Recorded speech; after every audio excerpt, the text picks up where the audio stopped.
धार चिखलदा नर्मदा किनारे पर पुरातन काल से चली आ रही है सनातन सांस्कृतिक धरोहर के प्रतीक कुछ महत्वपूर्ण मंदिर हैं, जो कि 5000 वर्ष पुराना है, जो कि चिखलदा में बांध के बेक वाटर के कारण इस वर्ष क्षतिग्रस्त होने के साथ बह जाएंगे।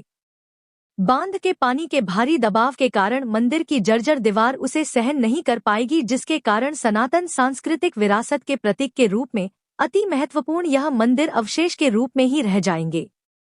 इस मंदिर को बचाने के लिए 15 से 20 दिन का ही समय है, जब तक कि सरदार सरोवर बांध का पानी नहीं आ जाता है।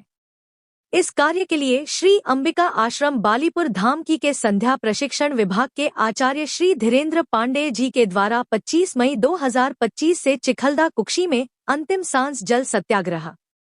सतयुग में सप्तऋषियों की तपस्या से प्रकट अग्नेश्वर, रत्नेश्वर, नीलकंठेश्वर, हरिहरेश्वर महादेव एवं 5000 वर्ष से अधिक प्राचीन तारकेश्वर हनुमान मंदिर बांध के बेक वाटर के कारण इस वर्ष बह जाएंगे।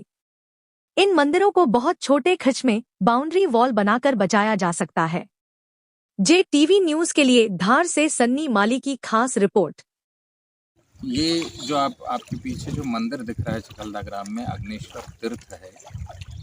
यह बहुत प्रसिद्ध मंदिर है, अति प्राचीन मंदिर है। इसकी अवस्था जीर्ण हो रही है और इसे संरक्षण करने की अति आवश्यकता है। अगर ये अगले 1 माह के अंदर यानी वर्षा के पहले अगर इसे संरक्षित नहीं किया गया तो पिछले 5-7 वर्षों में जो इसका क्षरण हुआ है वो बहुत व्यापक हुआ है। और इस वर्ष यदि हमने संरक्षण नहीं किया तो इस मंदिर के ठीक पीछे जो तारकेश्वर हनुमान मंदिर है वह, और इस स्थान के जो प्रधान देव हैं महादेव अग्नेश्वर महादेव, वो उसके पास में रत्नेश्वर महादेव, ये चारों मंदिर बह जाएंगे। यह तीर्थ कुछ साधारण तीर्थ नहीं है। यह स्थान, यहाँ पर अनेक ऋषि मुनियों ने, सप्तऋषियों ने तप करके अग्निदेव को प्रकट किया था। उन्होंने वरदान दिया है कि मैं यहाँ पर नित्य निवास करता हूँ। इसका अर्थ है कि आज भी यहाँ पर देव साक्षात हैं। एक तरफ हरिहरेश्वर मंदिर है जो अहिल्याबाई के द्वारा निर्मित है। वर्तमान में हम अहिल्याबाई की 300वीं जयंती मना रहे हैं। उनके द्वारा निर्मित मंदिर है। इसके पीछे साइड में नीलकंठेश्वर स्वयंभू महादेव है, उसके ठीक पीछे प्रधान देव अग्नेश्वर महादेव है, पीछे रत्नेश्वर महादेव है और तारकेश्वर हनुमान बहुत सिद्ध मंदिर है।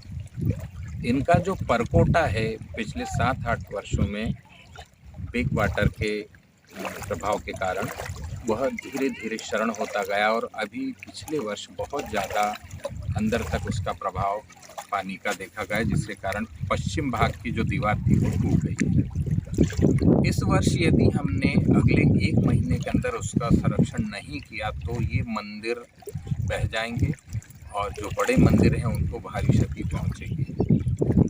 चूँकि यह मेरा अपना गांव है और वैसे भी मैं पिछले 5-7 वर्षों से नर्मदा परिक्रमा मार्ग में अपनी क्षमता अनुसार जैसा भी होता है थोड़ा सा प्रयास कर रहा हूँ इसको जानने का, कुछ जीर्णोद्धार करने का। कुछ अन्य स्थानों पर भी मैंने प्रयास किए थे, अन्य लोगों के साथ, स्थानीय लोगों के साथ मिलकर। मैं यहाँ पर भी सभी से निवेदन किया है, मैंने पहले भी और आज भी निवेदन करता हूँ कि हम सब मिलकर, ग्रामवासी, आसपास के सभी श्रद्धालु भक्त सभी मिलकर इसको हम संरक्षित करें। प्रशासन जो भी हमें सहयोग कर सकता है उनसे भी निवेदन है। कल मेरी SDM साहब, SDOP साहब, नायब तहसीलदार जी, PI साहब सभी से बात हुई और उन्होंने चर्चा के लिए कहा है।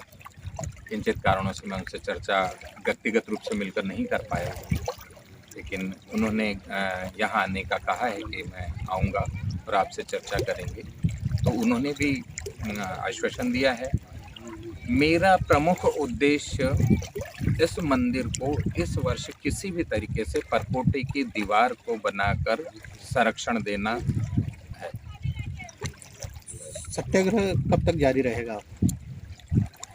मेरा ध्येय है जब तक इसका निर्णय हो जाए। मेरा ध्येय एकमात्र है कि इस मंदिर का परकोटा अगले 1 महीने के अंदर अर्थात वर्षा में ये जो बेक वाटर में डूबेगा उसके पूर्व इसे संरक्षित कर दिया जाए। यह निर्णय हो जाए, मुझे और कुछ नहीं चाहिए। निर्णय हो जाए, काम चालू हो जाए। ऐसा नहीं, आश्वासन सभी देते हैं और ऐसा नहीं है कि सरकार की ओर से या ग्रामीण या कहीं से कोई प्रयास नहीं हो रहे हैं, लेकिन समय लग रहा है। मेरा ध्येय है कि अभी अगर संरक्षित हो जाते हैं तो ये बहुत श्रेष्ठ रहेगा, इसीलिए मैं ये सत्याग्रह कर रहा हूँ। मेरा और कोई उद्देश्य नहीं है। तो मैं ये जब तक निर्णय नहीं हो जाता, मैं तब तक ईश्वर कृपा से प्रयास करूँगा। आगे ईश्वर इच्छा। आप दूसरे JTV न्यूज से जुड़े रहने के लिए हमारी खबरों को लाइक और शेयर करें, हमारे चैनल को सब्सक्राइब करें और अपडेट रहे हर छोटी बड़ी खबरों से।